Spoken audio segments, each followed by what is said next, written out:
জি 24 ঘন্টায় স্বাগত। Jack অলিবল studio থেকে আপনাদের সঙ্গে আমি শুভদীপ। শুরু করছি 3 মিনিট 3 খবর, আর আমি শুভদীপ। যে খবর আপনাদের জানাবো, ভবানীপুরে এবার শুভেন্দু অধিকারীকে প্রার্থী হতে চ্যালেঞ্জ তৃণমূল বিধায়ক অসিত মজুমদারের, জানাবো সেই খবর।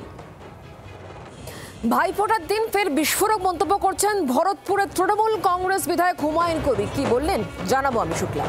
আর শুরুতে আমি সব্যসাচী যে খবর চোখ রাখবো, আসানসোলে কোটি কোটি টাকার আর্থিক প্রতারণা, নাম জড়ালো তৃণমূল নেতার ছেলে। অভিযুক্ত তৃণমূলের রাজ্য নেতা শাকিল আহমেদের পুত্র তাহসিন আহমেদ। সোশ্যাল মিডিয়ায় নিয়ে শুভেন্দু অধিকারীও সরব হয়েছেন। বড় রিটার্নের লোভ দেখিয়ে হাজার হাজার মানুষকে প্রতারণার অভিযোগ তুলেছেন শুভেন্দু অধিকারী।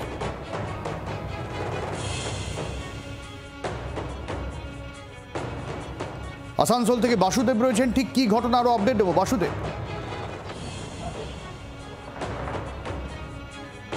দেখো, যেটা জানতে পেরেছি যে আসানসোল রেলপাড়ের বাসিন্দা জাহাঙ্গীর মহল্লার বাসিন্দা এবং মোহাম্মদ শাকিল আহমেদ, তিনি পেশায় শিক্ষক, পাশাপাশি তিনি হচ্ছেন বামফ্রন্টের নেতা ছিলেন এবং বামফ্রন্টের কাউন্সিলর ছিলেন। বর্তমানে কিন্তু তৃণমূল সরকার আসার পরেই তিনি তৃণমূল কংগ্রেসে যোগদান করেছেন এবং তিনি ভোটে দাঁড়ালেও কাউন্সিলর হতে পারেননি। তিনি কাউন্সিলরের টিকিট পেয়ে জিতেছিলেন, তিনি ভোটে দাঁড়িয়েছেন কিন্তু কাউন্সিলর হতে পারেননি। কাউন্সিলর ছিলেন তিনি বামফ্রন্টের টাইমে, অর্থাৎ বামফ্রন্টের কাউন্সিলর ছিলেন এবং তৃণমূল কংগ্রেস আসার পরেই তিনি তৃণমূল কংগ্রেসে যোগদান করেন।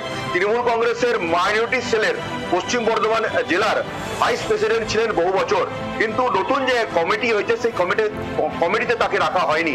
জেলা সভাপতি যিনি রয়েছেন সংখ্যালঘু সেলের তৃণমূল কংগ্রেসের, তিনি বলেন যে কমিটি হয়েছে। দেখো, যে অভিযোগটা জানতে পারা যাচ্ছে যে হোলি অফার বা new year bumper, Durga Puja offer, এই অফার দিয়ে 1 লাখ করে তিনি জমা নিতেন এবং প্রত্যেক মাসে 9,000 করে, কোনো সময় 10,000 করে, প্রায় 15 থেকে 20% ইন্টারেস্টে তিনি টাকা ফেরত দেবেন পার মান্থ, না হলে 3 মাস অন্তর, না হলে 6 মাস অন্তর, না হলে প্রায় 20 মাস পর। এরকম একটা অফার দিয়েছিলেন এবং 1 থেকে 2 বছর পর্যন্ত সেই কাজ চলেছিল। বিগত 4-5 বছর ধরে তিনি এই ধান্দা করছিলেন, অর্থাৎ শাকিল আহমেদ যিনি রয়েছেন তার ছেলে তাহসিন আহমেদ, তিনি এই ধান্দা করছিলেন এবং কিছু মানুষ কিন্তু সেই লাভ পেয়েছিল। ফলে একটা বিশ্বাস তৈরি করে প্রথমে, সাধারণত চিটফান্ড কোম্পানিগুলো এই ধরনেরই প্রথমে বিশ্বাস তৈরি করে সাধারণ মানুষের। তারপরে দেখা যাচ্ছে যে গরিব মানুষের পাশাপাশি প্রচুর মানুষ তারা কিন্তু ব্যাংক থেকে লোন নিয়ে এখানে টাকা ইনভেস্ট করেছে, তারপরেই তাদের সর্বশান্ত হয়েছে, এমনটাই অভিযোগ উঠছে। অনেক ধন্যবাদ বাসুদেব। কি বলছেন যারা প্রতারিত হয়েছেন তারা, শোনাই আপনাদের।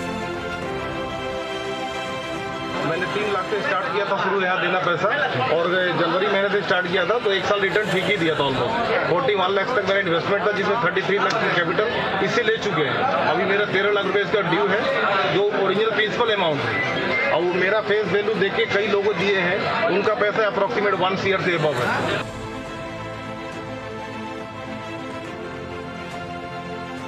মমতা ব্যানার্জি জবাব দেবেন, তৃণমূল কংগ্রেস জবাব দেবে, মমতা ব্যানার্জির সরকার জবাব দিতে হবে।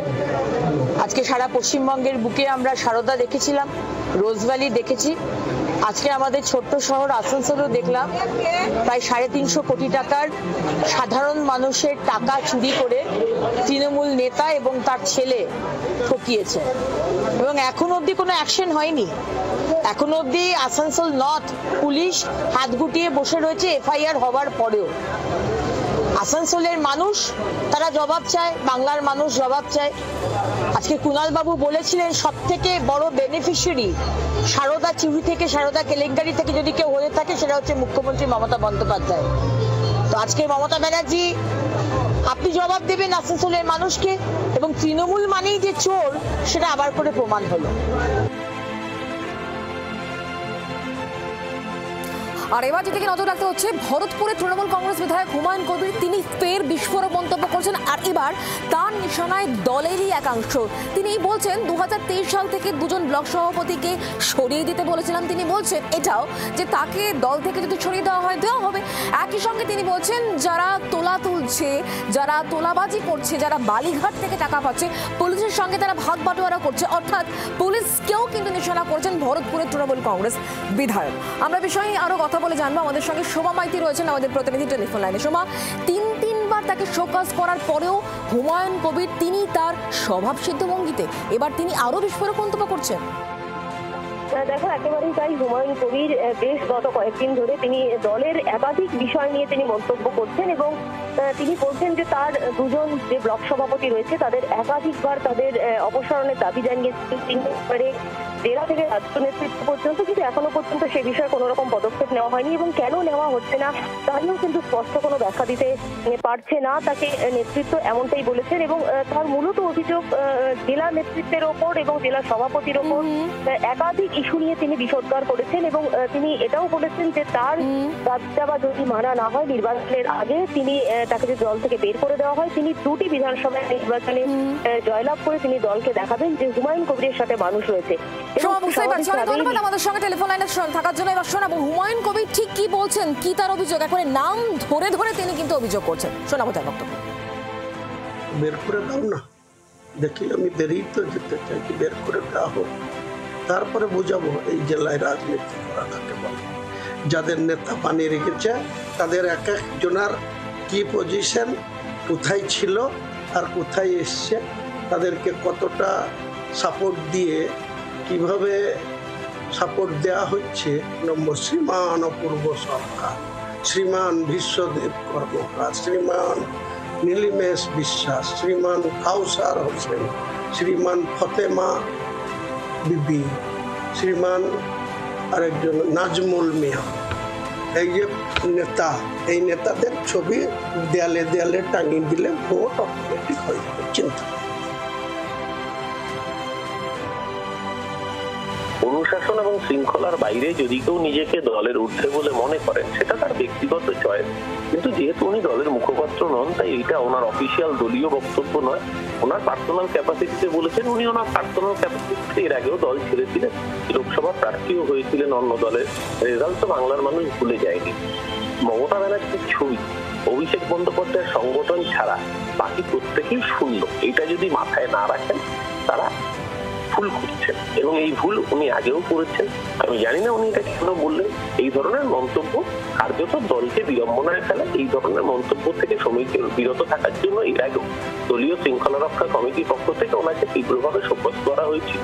ইতিমধ্যেই শৃঙ্খলা রক্ষা কমিটি এই বিষয়টা অত্যন্ত গুরুত্ব সহকারে পর্যালোচনা করেছে। ভবানীপুরে প্রার্থী হতে শুভেন্দু অধিকারীকে চ্যালেঞ্জ এবার অসিত মজুমদারের। একজন হাফ পাগল নন্দীগ্রামে চুরি করে জিতেছিল, পাগলের প্রলাপ বকে, এমনভাবে তোপ দেখেছেন চুঁচুড়া তৃণমূল বিধায়ক অসিত মজুমদার। যদিও পাল্টা নিশানা করেছে জেলা বিজেপি। কি বলেছেন অসিত মজুমদার, শুনুন।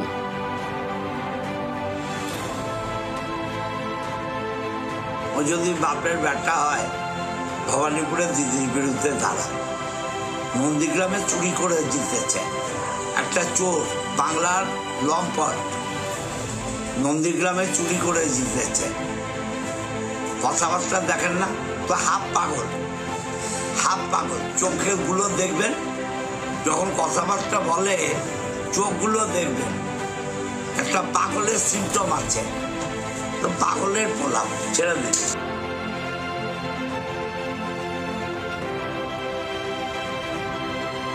শুনলেন অসিত মজুমদারের বক্তব্য। চুঁচুড়া তৃণমূল বিধায়ক। ভবানীপুর থেকে কি আসন্ন 26 বিধানসভা নির্বাচনে শুভেন্দু অধিকারী প্রার্থী হবেন তা নিয়ে জল্পনা, বিতর্ক রয়েছে।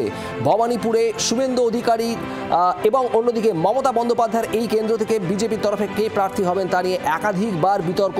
শাসক দল এবং বিজেপির তরফ থেকে মন্তব্য, পাল্টা মন্তব্য, চ্যালেঞ্জ পাল্টা চ্যালেঞ্জ। আর এবার সেই তালিকায় অসিত মজুমদার সরাসরি পাগল বলে মন্তব্য শুভেন্দু অধিকারীকে। বিধান সরকার আমাদের প্রতিনিধি রয়েছেন আমাদের সঙ্গে। বিধান, চুঁচুড়ার বিধায়ক তিনি ভবানীপুরে শুভেন্দু অধিকারীকে লড়ার চ্যালেঞ্জ দিচ্ছেন, ঠিক কি বক্তব্য? দেখো শুভদীপ, আজকে ভাইফোঁটা সেখানে চুঁচুড়ার যিনি বিধায়ক রয়েছেন অসিত মজুমদার, তার বাড়ি প্রিয়নগরে দলের যারা মহিলা কর্মী তারা ভাইফোঁটা দিতে এসেছিলেন। সেখানেই বিধায়ক যেটা বলেন যে ভবানীপুরে মুখ্যমন্ত্রী মমতা বন্দ্যোপাধ্যায়ের বিরুদ্ধে চ্যালেঞ্জ ছুটছেন বিরোধী দলনেতা শুভেন্দু অধিকারী তিনি উন্মাদ, তিনি পাগল, এবং সেই পাগল বলেই এই ধরনের তিনি কথা বলছেন। কারণ নন্দীগ্রামে তিনি যে জিতেছিলেন দাবি করছেন সেটা তিনি চুরি করে জিতেছিলেন। অর্থাৎ তৃণমূলের যে সমস্ত নেতৃত্ব তারা একাধিকবার এই দাবি করেছেন যে সেখানে লোডশেডিং করে ভোট গণনায় কারচুপি করা হয়েছিল। সেই বক্তব্যই কিন্তু উঠে এসেছে তৃণমূলের চুঁচুড়া বিধায়কের বক্তব্যে। একেবারে বিধান, তোমাকে ধন্যবাদ। ভবানীপুরে প্রার্থী হতে শুভেন্দু অধিকারীকে বা চ্যালেঞ্জ ছুড়েছেন চুঁচুড়ার তৃণমূল বিধায়ক অসিত মজুমদার। বিজেপির পাল্টা কি বক্তব্য শোনাবো।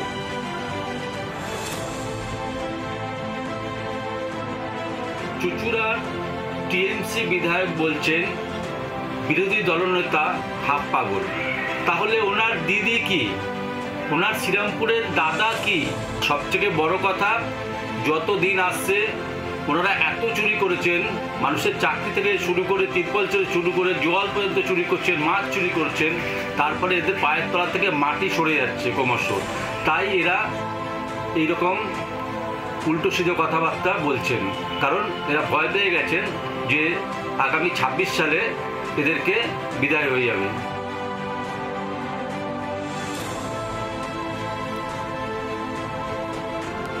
উলুবেড়িয়ার পর এবার কলকাতা। জেলার হাসপাতাল নয়, রাজ্যের প্রথম সারির হাসপাতাল এসএসকেএমে গতকাল রাতে নাবালিকা রোগীর শ্লীলতাহানির অভিযোগে গ্রেফতার করা হয়েছে ইতিমধ্যেই একজনকে। আর ধৃতের নাম অমিত মল্লিক। অমিত এনআরএস হাসপাতালের অস্থায়ী কর্মী, আগে এসএসকেএমে ছিল। সেই সূত্রে এসএসকেএম ও শম্ভুনাথ পণ্ডিত হাসপাতালে তার অবাধ বিচরণ। এসএসকেএম হাসপাতালের পুরনো ইউনিফর্মও তার কাছে ছিল। গতকাল 15 বছরের নাবালিকাকে চিকিৎসা করাতে আনে পরিবার।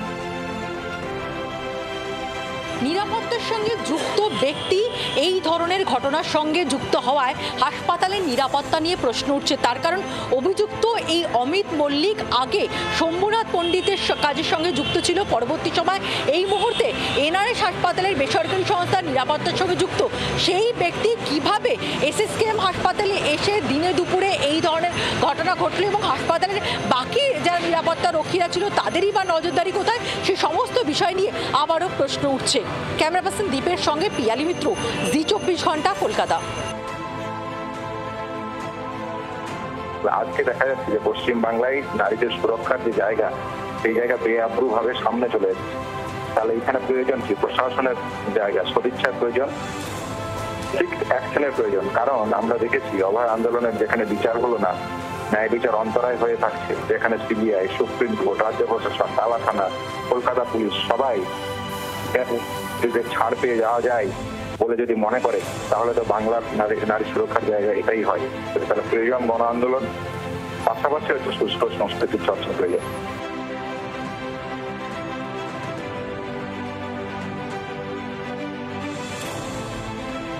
আর্যিকর কাণ্ড যখন ঘটেছিল তারপরে এত আন্দোলন হলো, এত মানুষের প্রতিবাদ হলো, এবং মাননীয় মুখ্যমন্ত্রী, হেলথ সেক্রেটারি প্রত্যেকেই বললেন যে আমরা মহিলাদের সুরক্ষা নিয়ে, বিশেষ করে হসপিটাল প্রেমিসেসের মধ্যে আমরা বিশেষভাবে ভাবছি, এবং তার জন্য নানা ধরনের তারা নির্দেশাবলীও জারি করলেন। কিন্তু আদপে দেখা যাচ্ছে যে গ্রাউন্ড লেভেল রিয়ালিটি বলছে যে ভূমিগত স্তরে কিছুই হয়নি, জমিনি স্তরে কিছুই হয়নি, এবং একের পর এক এই ধরনের ঘটনা ঘটছে। যেন মনে হচ্ছে যে এই রাজ্যটা কেমন যেন মেয়েদের বদ্ধভূমিতে পরিণত হয়েছে, আমাদের ঘরের কন্যাদের বদ্ধভূমিতে পরিণত হয়েছে। ভারতবর্ষের অন্য অন্য সমাজে, অন্য অন্য রাজ্যে নাবালিকা বলুন, মহিলা বলুন, তাদের উপর কি কোনো রকম নিগ্রহ হচ্ছে না? সবসময় পশ্চিমবঙ্গের কথা তুলে এইভাবে এত কটূক্তি কেন?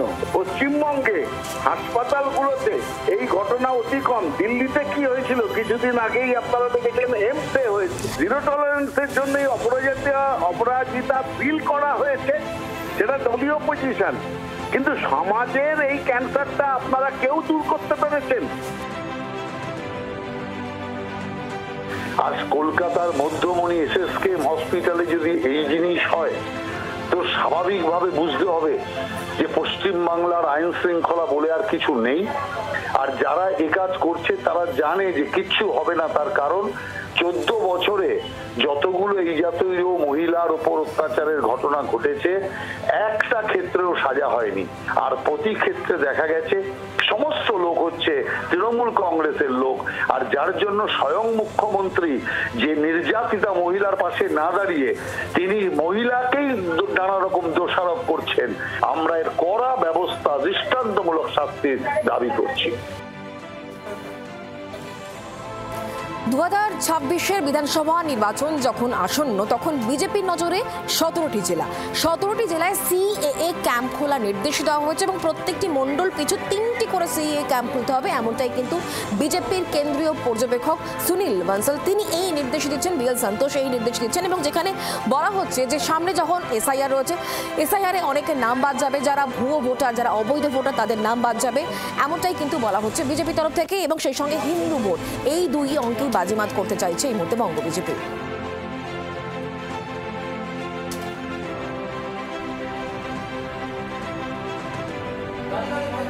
মুখ্যমন্ত্রীর বাড়িতে শোভন চট্টোপাধ্যায় বৈশাখী মুখ্যমন্ত্রীর বাড়িতে পৌঁছেছেন, সেখানে রয়েছেন আমাদের প্রতিনিধি শ্রেয়সী গঙ্গোপাধ্যায়। শ্রেয়সী, একেবারে দেখো গাড়িতে করে এই মুহূর্তে ফোঁটা নিয়ে বেরিয়েছেন শোভন চট্টোপাধ্যায়ের সঙ্গে বৈশাখী বন্দ্যোপাধ্যায় রয়েছেন এবং একদম কপালে চন্দনের যে তিলক সেটা দেখতে পাচ্ছি, বৈশাখীদির কপালেও কিন্তু চন্দনের তিলক দেখতে পাচ্ছি এবং একেবারে সব থেকে বড় কথা সেই একই ম্যাচিং করা জামা, যে জামা এবং শাড়ি একেবারে অফ হোয়াইট ড্রেসে দুজনে সেজে ফোঁটা নিয়ে বেরোচ্ছেন। ফোঁটা নিয়ে আজকে কিরকম অনুভূতি? দেখুন, যে অনুভূতি বহু উত্থান পতনের মধ্যে দিয়ে আমরা গেছি। ন্যাচারালি বৈশাখী আর আমি দুজনে মিলেই একসঙ্গে আমরা গেছি, আমাদের দুজনকে প্রাণ ভরা আশীর্বাদ করেছে। আগামী দিনে আমাদের কাছে সেটাই পাথেয় এবং সামগ্রিকভাবেই পুরো জিনিসটাকে নিয়ে যে উত্থান পতনের সাক্ষী, যেভাবে আমাকে গত 7 বছর ধরে বৈশাখী আমার কাছে সঙ্গ দিয়েছে, পাশে দাঁড়িয়েছে এবং সেটা যেমন আমার কাছে একটা পাওনা, তেমনি মমতাদির সঙ্গে আমার প্রায় 40 বছর জনপ্রতিনিধি থাকার একদম যেখানে যে দায়িত্ব, কাউন্সিলর, বড় কমিটির চেয়ারম্যান, মেয়র পরিষদ, মেয়র, রাজ্যের মন্ত্রিসভার সদস্য, এমএলএ, সবটাই দিদি প্রস্তাব করেছে। আজকের দিনেও দিদি প্রস্তাব করে এই জায়গাটা। আজকের যে ভাইফোঁটা, সেই ভাইফোঁটাটাকে একটু আলাদা, কারণ সম্প্রতি আপনাকে এনকেডিআর চেয়ারম্যান হিসেবে নমিনেট করা হয়েছে। সেই জায়গা থেকে দাঁড়িয়ে সকলের মধ্যে এই মুহূর্তে যেটা জল্পনা যে রাজনৈতিক কর্মসূচিতে এবার যোগদান আপনার সময়ের অপেক্ষা। দেখুন, আজকে ভাইফোঁটার দিন, এই চর্চা করার বিষয় তো নয়। ন্যাচারালি এনকেডিএর চেয়ারম্যান, আমি অফিস যাই, অফিসে শুরু করি। একটা নতুন শহর সুন্দরভাবে হয়েছে, সেই শহরটাকে পরিচর্যা করতে গিয়ে বুঝে নিই কি করণীয়, বুঝলে নিশ্চয়ই আমরা এগোবো সেইভাবে। অনেকে বলছেন যেটা কাম ব্যাক করার পরে মানে দায়িত্ব পাওয়া, আপনি ভাইফোঁটা অনেকদিন ধরেই আসছেন, কিন্তু দায়িত্ব পাওয়ার পরে এবারে ভাইফোঁটাটা কি স্পেশাল কিছু? না, এর স্পেশাল নয়। মমতাদির সঙ্গে কখনোই আমার সম্পর্ক বিচ্ছিন্ন হয়নি। তার প্রতি শ্রদ্ধা, ভালোবাসা, রেসপেক্ট থেকে শুরু করে সমস্ত, এবং তার নির্দেশ উপদেশগুলো আমার কাছে সব সময় মাথায় রেখে সামনের দিকে এগোনোটা, সেটা আমাকে মেনটেন করি। সেটাই আগামী দিনও সেটাই পাথেয় হবে। দিদি আশীর্বাদ হিসেবে কিছু বললেন, আপনাকে আশীর্বাদ করে? দেখুন, আজকের দিনে যে ভাইফোঁটার দিন, একটা পবিত্র দিন, যেভাবে যা বলবার দরকার সেই নির্দেশ উপদেশ তার থাকে এবং সেটা আমার শিরোধার্য থাকে। আর দিদির জন্য উপহার স্বরূপ কিছু নিয়ে গেছিলেন? দিদির কাছে আমার উপহার দেওয়ার আর কি আছে? দিদি মানে আমাকে তো তৈরি করেছেন সম্পূর্ণভাবে, বাবা মা জন্ম দিয়েছিলেন আর পরবর্তী ক্ষেত্রে 1985 সাল থেকে সম্পূর্ণভাবে লালন পালন করেছেন, সন্তানের মতন, ভাইয়ের মতন, যেভাবে করেছেন, সেটাই আমার কাছে বড় কথা। দিদির কাছে দেবার আমার কি আছে? দিদির কাছ থেকে পেলেন কিছু উপহার? বললাম, ওই পার্থিব উপহারের সবচেয়ে বড় কথা কি, সেটা ভালোবাসা মিশ্রিত থাকে বলে সেটাই আমাদের কাছে বড় পাওনা। আমরা বৈশাখীদির কাছে আসছি। বৈশাখীদি, এবারের ভাইফোঁটাটা কি শোভনদা বলছেন যে ঠিক আছে এনকেডিআর চেয়ারম্যান পদ পেয়েছেন, কিন্তু আপনি যেটা সাক্ষী থাকলেন যে দিদির কাছ থেকে ফোঁটা নেওয়া এবং সেই সব কিছু মিলে এবারে ভাইফোঁটাটা কি একটু অন্যরকম? না দেখো, আমি মনে করি পদ থাকুক না থাকুক ভালোবাসাটা থাকা জরুরি। তো শোভনের সঙ্গে দিদির যে সম্পর্ক, সেটাও এনকেডিএ চেয়ারম্যান হোক না হোক, ও রাজনীতিতে থাকুক না থাকুক, কোনো দিন এতটুকু কোনো ঘাটতি দেখিনি। কিন্তু হ্যাঁ, প্রত্যেক বছর আমি এই আজকের দিনটায় ওরা দিদির মধ্যে যে ইকুয়েশনটা, যেরকম সুন্দর ঘরোয়া পরিবেশে ওরা আড্ডা মারে, এইটা আমি খুব উপভোগ করি। কারণ শোভনের দিদি তো আজকে পৃথিবীতে নেই, তো সেই শূন্যতাটা সব দিক দিয়ে পূর্ণ করে রেখেছেন দিদি। তো দিদি ওকে যেভাবে আগলায়, দিদি ওকে যেভাবে স্নেহ বর্ষণ করে, সেটা দেখতে খুব ভালো লাগে। একেবারে বৈশাখী দেবী এবং শোভনদা দুজনেই হাসি মুখে একদম দিদির বাড়ি থেকে বেরোচ্ছেন, মমতা বন্দ্যোপাধ্যায়ের বাড়ি থেকে বেরোচ্ছেন তারা এই মুহূর্তে। এবং তারা যেটা বলছেন যে সম্পর্ক রয়েছে, সেই সম্পর্ক কিন্তু সেটা পদের ওপর নির্ভর করছে না। দিদি ভাইয়ের যে সম্পর্ক, সেই সম্পর্ক কিন্তু আজীবন ছিল এবং সেটা আগামী দিনেও কিন্তু থাকবে। ফলে এবারে ভাইফোঁটাকে স্পেশাল কিছু বলছেন না, যদিও রাজনৈতিক মহল এনকেডিএ চেয়ারম্যান হওয়ার পরে তার এই ভাইফোঁটা নিতে আসা, এই বিষয়টা নিয়ে কিন্তু রাজনৈতিক মহলের কৌতূহল ছিল আজকের দিনে স্পেশাল কিছু হবে কিনা। তারা বলছেন স্পেশাল নয়, দিদি ভাইয়ের সম্পর্ক বরাবর যেমন ছিল তেমনই থাকবে। অসমে রেল লাইনে বিস্ফোরণের ঘটনা, কোকরাঝাড়ে বিস্ফোরণ, আর এই বিস্ফোরণে রেল লাইন ক্ষতিগ্রস্ত হয়েছে। কিন্তু এই বিস্ফোরণের নেপথ্যে কারা, খতিয়ে দেখছে পুলিশ। ব্যাহত রেল চলাচল, বিস্ফোরণের দায় নেয়নি কোনো জঙ্গি সংগঠন।